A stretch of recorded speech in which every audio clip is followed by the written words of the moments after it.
Welcome to সুপর্ণাদি knowledge world. আশা করছি সকলেই অনেক ভালো আছেন আর আমরাও অনেক ভালো আছি। তো সকাল সকাল ঘুম থেকে উঠে পড়েছি, উঠে স্নান করে আমি মোটামুটি রেডি হয়ে নিয়েছি। আজকে আদির জন্মদিন 18ই ফেব্রুয়ারি। তো জন্মদিন উপলক্ষে আমি সকাল সকাল প্রতি বছর বলতে 3 বছর ধরে আদির এটা 3 বছর কমপ্লিট হবে, পূর্ণ হবে। তার জন্য আমি প্রত্যেক বছর ওর জন্য আমি পুজো দিই সকাল সকাল। এই যে আদি আমাকে জল এনে দিচ্ছে, আর ওর জন্য এখন ফলগুলো কিছু বনিয়ে নেবো, আর এসে ফলগুলো মানে কিছু ফলের সাথে পুজো দেওয়া ফলের সাথে মিশিয়ে দেবো। তো মোটামুটি কিছু আমি ফল বনিয়ে নিচ্ছিলাম।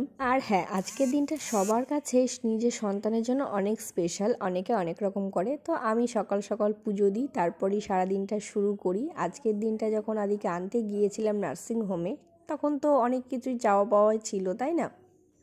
আমরা ভগবানের কাছে যখন সব কিছু চাই, বলে যাই ঠাকুরের কাছে অনেক কিছুই চাওয়ার থাকে, তখন আমরা অনেক কিছুই চাই। তো এই দিনটা যখন সকালবেলা আমি যখন গেছিলাম আমাদের পাড়ার মন্দির, মানে আমার শ্বশুরবাড়ি পাড়ার মন্দির, তো সেই মন্দিরে আমি আমার কিছু চাওয়া পাওয়া বলতে যাতে আমি ভালো থাকি, আমার সন্তানকে ভালো রাখতে পারি, আর আমরা অনেক ভালোভাবে আসতে পারি, সুস্থভাবে ছেলেকে নিয়ে আসতে পারি, এরকম চাওয়া পাওয়ার থাকে। দিনটা যখন সেদিনে যখন সকাল থেকেই শুরু করেছিলাম, সকালবেলায় গেছিলাম। তো প্রত্যেক বছর আজকের দিনটা 18ই ফেব্রুয়ারির দিনটা আমি এরকমভাবেই পালন করার চেষ্টা করব, আশা করি সারা জীবন। আশা করব নিজের দিক দিয়েই যে আমি যেন এরকমভাবে যেতে পারি মন্দিরে, আর ছেলের জন্য সকাল সকাল যাতে পুজো দিতে পারি, এটাই চাওয়া ছেলের মঙ্গল কামনার জন্য। বছরও কিন্তু শেয়ার করেছিলাম, সেটা ছিল মিনি ব্লগ, বড় ব্লগ আমি করতে পারিনি, যাই হোক সেটা হচ্ছে অন্য কথা। তো এবার একটুখানি যাই হোক ভিডিও করলাম যাতে আপনাদের কাছে সবটাই শেয়ার করতে পারি। আজ থেকে 3 বছর আগে যখন আমি নার্সিংহোমে যাওয়ার উদ্দেশ্যে মাকেই স্মরণ করি, আমাদের রক্ষাকালী মায়ের মন্দির, যাতে আমার সন্তানকে ভালো রাখে, আর আমিও যাতে আমার সন্তানকে কোল আলো করে নিয়ে আমাদের বাড়িতে আসতে পারি, সবার মুখে হাসি ফোটাতে পারি, এটাই চেয়েছিলাম মায়ের কাছে। সব থেকে বড় কথা মায়ের কাছে চাওয়ার ছিল ছেলে সন্তান হোক কিংবা মেয়ে সন্তান, যেই আসুক আমার কোল জুড়ে আমি যাতে সুস্থভাবে তাকে আনতে পারি, এটাই আমার চাওয়া ছিল। তো যাই হোক সকালটা আজকে এ দিয়ে আমি শুরু করি, তারপর ছেলের জন্য আমি যেটুকুনি নিয়ম করার আমি চেষ্টা করি করার। তো এই যে কমপ্লিট রেডি হয়ে গেছে, আর আমার সাজানো মোটামুটি সবটাই প্রায় কমপ্লিট, লাস্টের দিক চলছে। আর সাথে দেখো বিচ্ছুগুলো আমাকে অনেকটা হেল্প করছে, আর আমি আমার মতো পুজো করছিলাম, আর বংশীগুলো বসে বসে ভিডিও শ্যুট করছিল। আর আমি যাই হোক আমার মন প্রাণ জুড়ে শুধু ছেলের চাওয়াটাই চাইছিলাম, আর সাথে আমার আরেকটাও বিচ্ছু আছে অলির জন্য চাইছিলাম যে যাই হোক দুজনকে নিয়ে যাতে ভালো সারা জীবন কাটাতে পারি, এটাই চাওয়া। আর আমার খুব ভীষণ ভালো লাগে যে এই যে পুজোটা আমি নিজে হাতে এত সুন্দর করে পুজোটা আমি দিচ্ছি। জানি না কতটা কি পারি, আমি সবার মতো অত ভালো করে আমি দিতে পারি না, তবে আমার যতটুকু আমি যেমনভাবে আমি এটুকুই চাই যে ভগবান আমার ঠিক আশা করি নেবেই।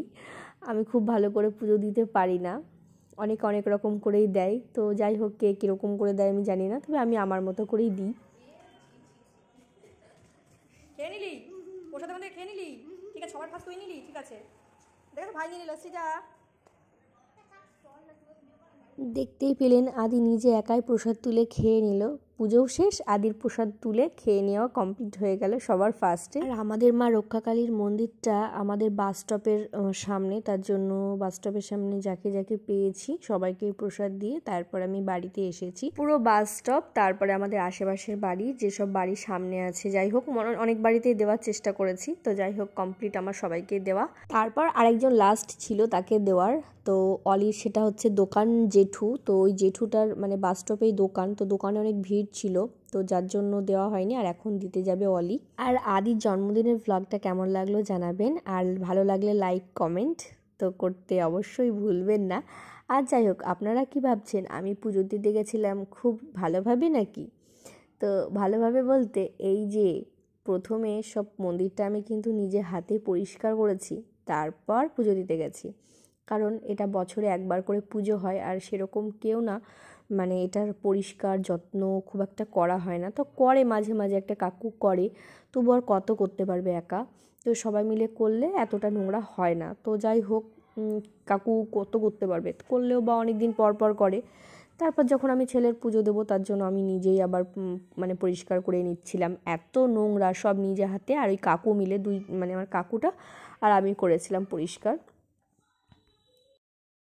এখন কি মানে এত নোংরা ধুলো, তারপরে এই যে জল দিয়ে ধুয়ে দিচ্ছিল কাকু, অনেক হেল্প করেছে আমাকে। দেখে যে একা একা করবে তাহলে অনেক মানে টাইম লাগবে, যেহেতু পুজো দেবে, তো যাই হোক হেল্প করেছিল। আর এইভাবেই হয়েছিল আমার আদির জন্মদিন। আমার একটা জিনিস খুব ভালো লাগছিলো, যদি একটু পরিষ্কার করতে সকাল সকাল একটু অসুবিধাই হয়েছিল, তবুও আমার মনে হয় আমি পরিষ্কার করে পুজো নিজে হাতে দিয়েছি। পরিষ্কার করার পর খুব ভালো লাগছিলো।